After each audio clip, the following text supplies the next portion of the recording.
انسان چاہتا کچھ ہے اور ہوتا کچھ ہے.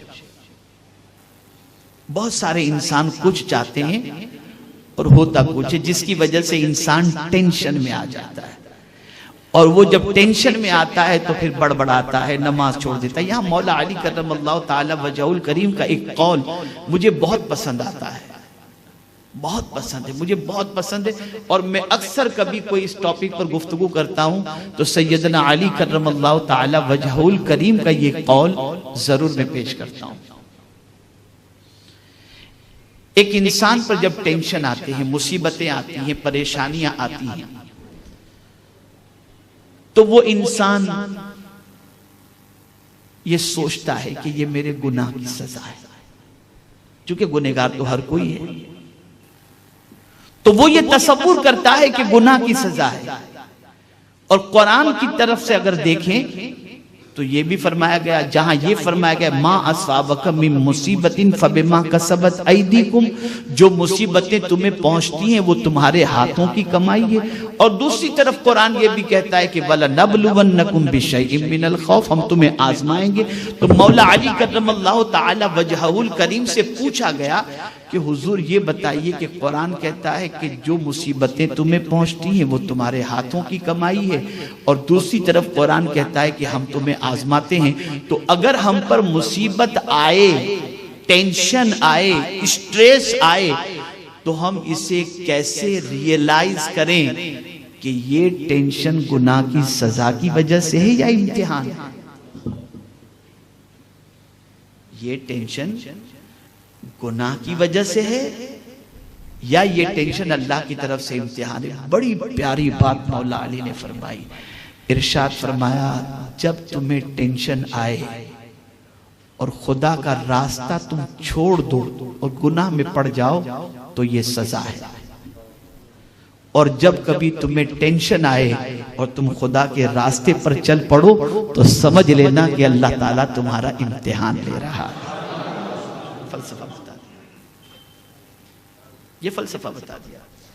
تو میرے پیارے آقا صلی اللہ تعالی علیہ وسلم کے پیارے دیوانوں، تو اس چیز کو ذہن میں رکھیں. دوسری چیز کہ ٹینشن آپ کا لائٹ کیسے ہوگا، ہلکا کیسے ہوگا، آپ ریلیکس میں کیسے آئیں گے. مثال کے طور پر بزنس میں آپ کو لاس ہوا، آپ ٹینشن میں آ گئے. سڈنلی فیملی میں کسی کا انتقال ہوا، آپ ٹینشن میں آ گئے. اسی طریقے سے ایگزام میں فیل ہوئے، آپ ٹینشن میں آ گئے. تو اس کے لیے حدیث مبارکہ میں ایک فارمولا دے دیا گیا ہے کہ بندہ اگر اس چیز کو اپنی زندگی میں اپنا لے تو اس کی زندگی میں ٹینشن بالکل ہلکا ہو جائے گا اور وہ کسی حد تک ٹینشن سے فری ہو جائے گا. اور وہ کیا چیزیں ہیں؟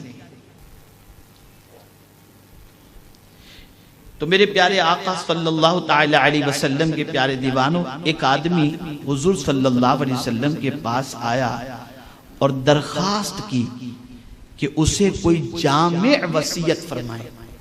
حضور صلی اللہ علیہ وسلم سے اس نے ریکویسٹ کی کوئی مضبوط سرکار صلی اللہ علیہ وسلم اسے وصیت فرمائے. تو حضور صلی اللہ علیہ وسلم نے ارشاد فرمایا اللہ عز و جل کو اس کے فیصلے کے سلسلے میں الزام نہ دو. یعنی اس نے تمہارے بارے میں جو فیصلہ کر لیا تو اس فیصلے کو خاموشی سے قبول کر لو، اس پر الزام نہ دو. اب شاید یہ آپ کو گاڑا لگا ہو، میں تھوڑا سا ایزی کر کے آپ کو سمجھاؤں. ایک بڑھیا تھی، راستے سے جا رہی تھی، اس کے پیر کا ناخن نکل گیا، وہ مسکرانے لگی. پیر کا ناخن نکلا، وہ مسکرانے لگی. لوگوں نے کہا مائی تجھے درد نہیں ہوتا؟ تو پھر اور مسکرانے لگی. کہا نہیں مجھے درد نہیں ہوتا. کب پیر کا ناخن نکل گیا، خون نکل رہا ہے اور تجھے درد نہیں ہوتا؟ کہا نہیں مجھے درد نہیں ہوتا. اس نے کہا مائی کیسے تجھے درد نہیں ہوتا؟ اب جواب سنو. وہ عورت کہتی ہے بڑھیا کہ تم مجھے یہ بتاؤ کیا میں یہ چاہتی تھی کہ میرے پیر کا ناخن نکلے؟ توجہ چاہوں گا. وہ عورت پوچھتی ہے کیا میں یہ چاہتی تھی کہ میرے پیر کا ناخن نکلے؟ اس نے کہا نہیں. تو کہا پھر کس کے چاہے سے نکلا؟ اس نے کہا اللہ کے چاہے سے. تو کہا میں مسکراتی اس لیے ہوں کہ میری چاہت سے بڑی میرے مولا کی چاہت ہے. اگر وہ ناخن نکال کر خوش ہو رہا ہے تو میں مسکرا کر اس سے کہہ رہی ہوں میرے مولا تو جس میں خوش ہے میں بھی اس میں خوش ہوں. تو ٹینشن کا پہلا سولیوشن یہ ہے کہ آپ کو زمانے میں جتنے بھی اپ اینڈ ڈاؤن آئیں آپ اللہ کا فیصلہ سمجھ کر اسے قبول کر لیجئے. البتہ ارشاد ہے کہ ہاں آپ اس کے ریزن کو تلاش کرو, اس کے اسباب کو تلاش کرو اور اس کے اسباب کو دور کرنے کی کوشش کرو, اور ان چیزوں کے اندر اگر آپ کو جہاں اپنی خامی اور غلطی نظر آتی ہو اس کا کریکشن کر لو تاکہ آئندہ تم بڑے کسی ٹینشن سے بچ سکو. لیکن آپ پرفیکٹ ہیں, آپ نے سب کچھ اپنا کیلکولیشن بھی پرفیکٹ کیا اور اس کے بعد کوئی چیز ہوئی تو آپ کو یہ سمجھ لینا چاہیے یہ مولا کا فیصلہ تھا اور اس کا فیصلہ بالکل حق ہے. اس کے فیصلے کو